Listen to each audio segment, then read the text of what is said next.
Assalamualaikum warahmatullahi wabarakatuh.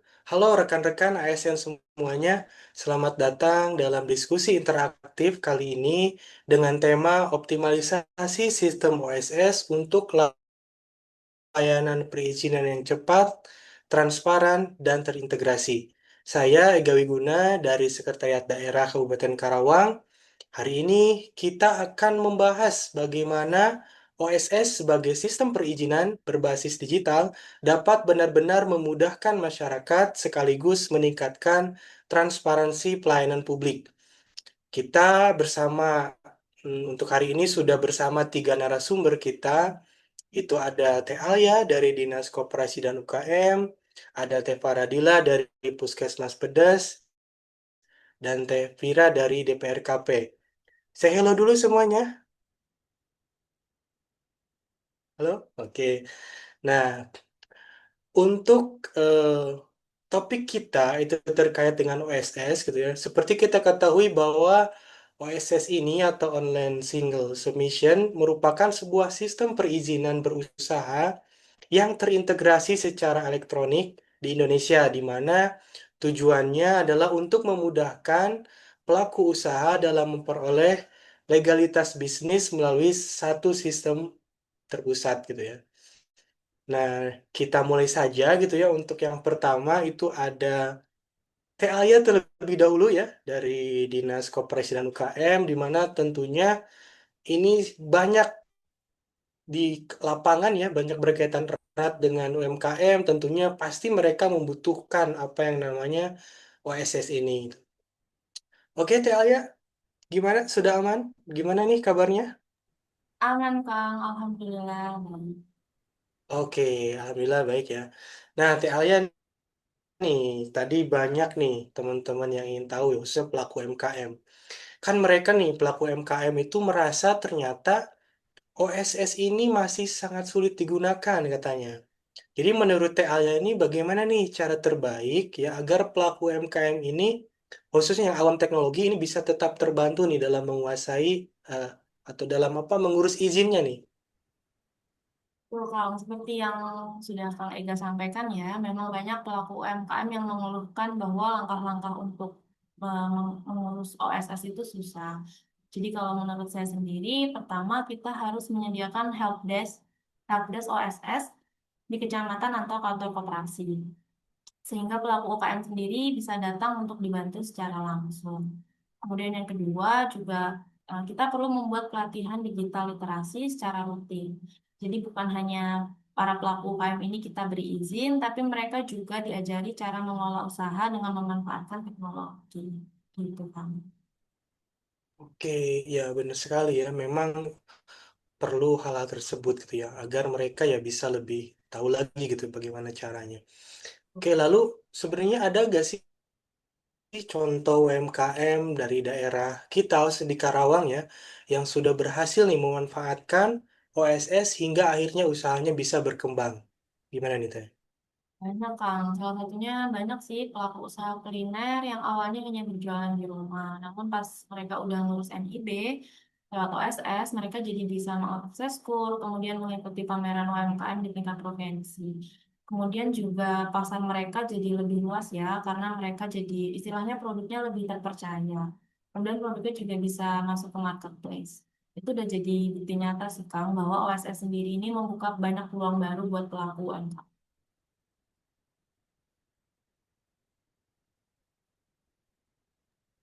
Nah, selanjutnya nih Teh, kalau OSS ini sudah terhubung dengan misalnya data pembinaan-pembinaan UMKM, kira-kira apa nih dampak nanti ke depannya nih? Dampaknya luar biasa sih Kang dan sangat banyak ya. Jadi program pemerintah yang sudah dirancang sedemikian rupa ini bisa lebih tepat sasaran. Misalnya untuk UKM yang baru terdaftar itu bisa otomatis masuk daftar untuk penerima pelatihan-pelatihan. Kemudian tidak ada data ganda, tidak ada data-data yang bertumpuk antara satu UMKM dengan yang lain. Seperti itu, Pak. Oke, nah teman-teman, jadi itulah tadi ya sedikitnya terkait dengan bagaimana OSS ini kalau kita lihat ya dari sudut pandang Dinas Koperasi dan UKM nih. Nah, untuk sekarang Kita beralih nih ya. Kalau tadi mungkin dari sisi UMKM, sekarang kita beralih kepada bidang kesehatan. Nah, kita sekarang bersama Teh Faradila nih. Aman Teh Faradila? Siap, aman, Kang. Oke, aman ya. Gimana nih kabarnya, Teh? Alhamdulillah, sehat. Alhamdulillah ya sehat gitu ya. Oke nih Teh,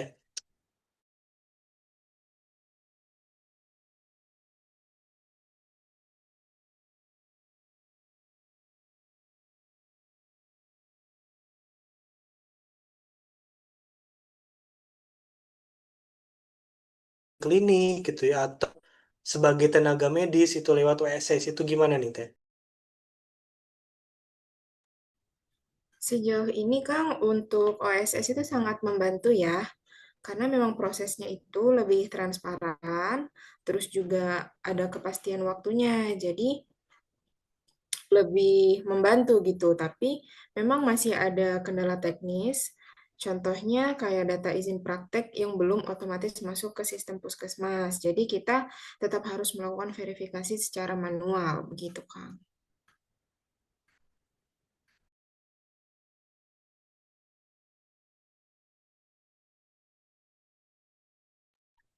Nah kalau berkaitan nih dengan potensi misalnya, potensi WSS ini dalam meningkatkan tadi transparansi izin kesehatan, nah ini sebenarnya gimana nih? Kecilkah atau besar atau gimana nih Teh?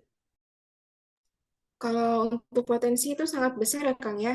Jadi misal nih, masyarakat jadi bisa langsung mengecek apakah klinik atau tenaga medis itu sudah punya izin resmi. Nah, jadi dari situ bisa meningkatkan kepercayaan publik dan bisa bikin pelayanan itu jadi lebih akuntabel.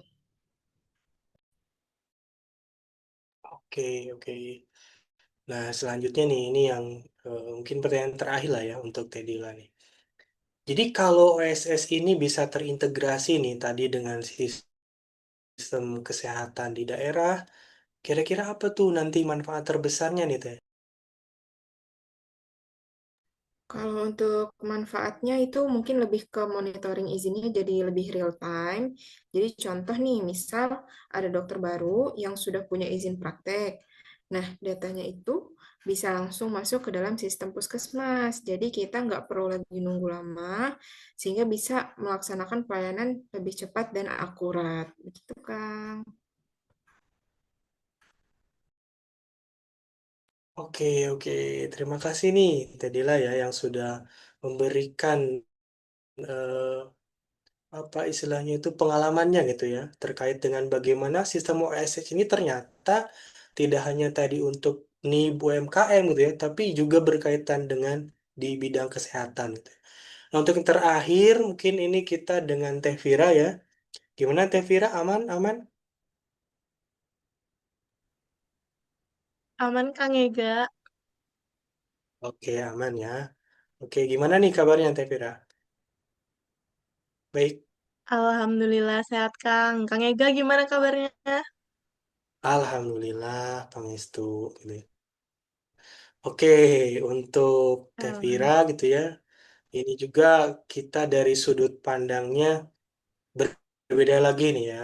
Tevira mungkin sebagai bagian dari dinas PRKP gitu ya. Nah, gimana nih ketika memandang OSS ini khususnya OSS yang membantu mempercepat layanan perizinan bangunan misal bila dibanding dengan cara manual. Itu gimana nih, Teh?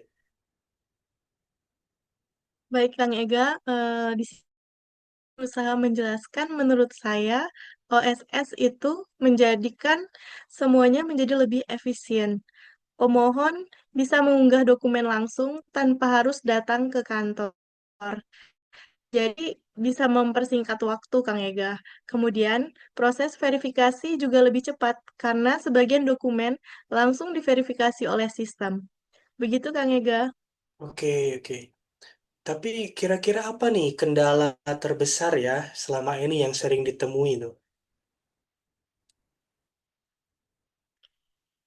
Memang sistem OSS ini memiliki kekurangan. Salah satunya kendala yang sering dihadapi adalah ketidaksesuaian data yang diupload oleh pemohon. Biasanya itu pemohon mengisi ukuran lahan atau ukuran bangunan tidak sama dengan apa yang ada di lokasi, sehingga petugas tetap harus melakukan pengecekan langsung di lapangan.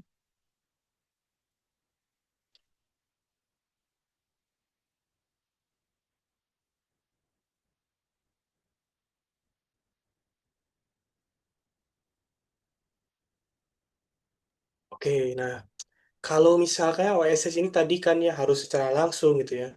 Apa namanya? Kalau misalnya dilengkapi nih dengan ada fitur geotagging gitu dan integrasi peta tata ruang.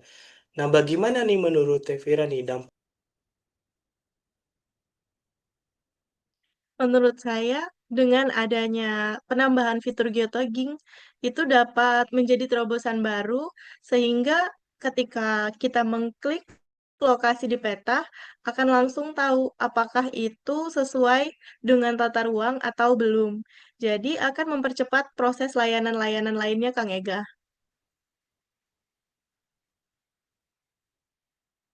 Oke, terima kasih nih ya, Tunun,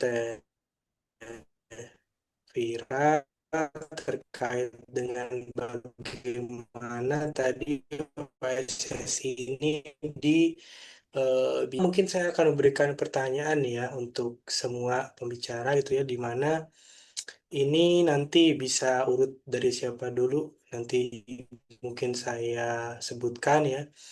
Pertanyaannya ini kalau misalnya eh, disuruh untuk menyampaikan satu harapan terbesar nih terkait dengan optimalisasi OSS, apa nih yang akan disampaikan atau apa yang paling utama nih? Mungkin boleh dari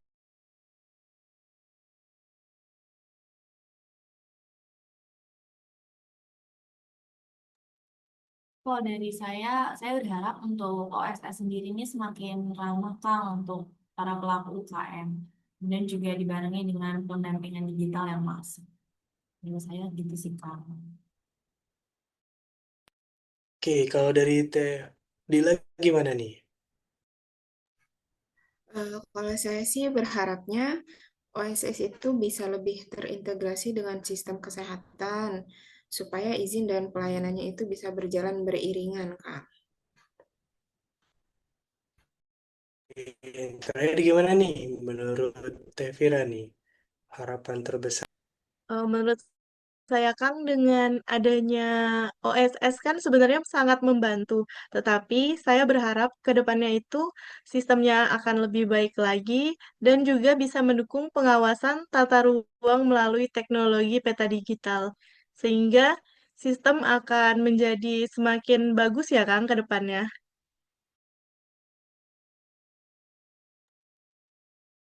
Oke, nah luar biasa sekali ya tadi terkait dengan OSS ini. Jadi OSS ternyata bukan hanya soal izin, bukan hanya soal NIB gitu, ya, tapi ternyata tadi berkaitan juga dengan pemberdayaan UMKM gitu, ya. Terus ada tadi peningkatan layanan kesehatan gitu dan tata ruang mungkin yang lebih tertib ya. Nah, rekan-rekan ASN, diskusi kita hari ini memang ada beberapa hal yang penting yang bisa kita garis bawahi. Tadi mungkin dari TAYA terkait dengan bagaimana OSS ini bisa mempermudah legalitas UMKM, tapi tentunya tadi butuh literasi digital dan pendampingan gitu ya. Selanjutnya tadi dari Tedila gitu ya bahwa OSS ini ternyata bisa meningkatkan transparansi izin kesehatan jika saja datanya itu terintegrasi dengan baik gitu ya. Dan yang terakhir tadi dari Tevira gitu ya bahwa OSS ini harapannya bisa mendukung tata ruang dan perizinan bangunan yang lebih cepat dan tertib tentunya melalui tambahan inovasi digital gitu ya. Terima kasih mungkin untuk Teh Alia, Teh Dila, Teh Vira gitu yang sudah menyempatkan waktunya gitu ya untuk hadir pada acara diskusi kita di kesempatan kali ini. Gitu ya, mari kita jadikan OSS bukan sekadar aplikasi, tetapi juga instrumen nyata untuk pelayanan publik yang lebih cepat, transparan, dan akuntabel gitu ya. Itu saja mungkin ya untuk diskusi kita hari ini gitu ya. Mudah-mudahan banyak manfaatnya untuk kita semua. Sampai jumpa di sesi berikutnya. Wassalamualaikum warahmatullahi wabarakatuh.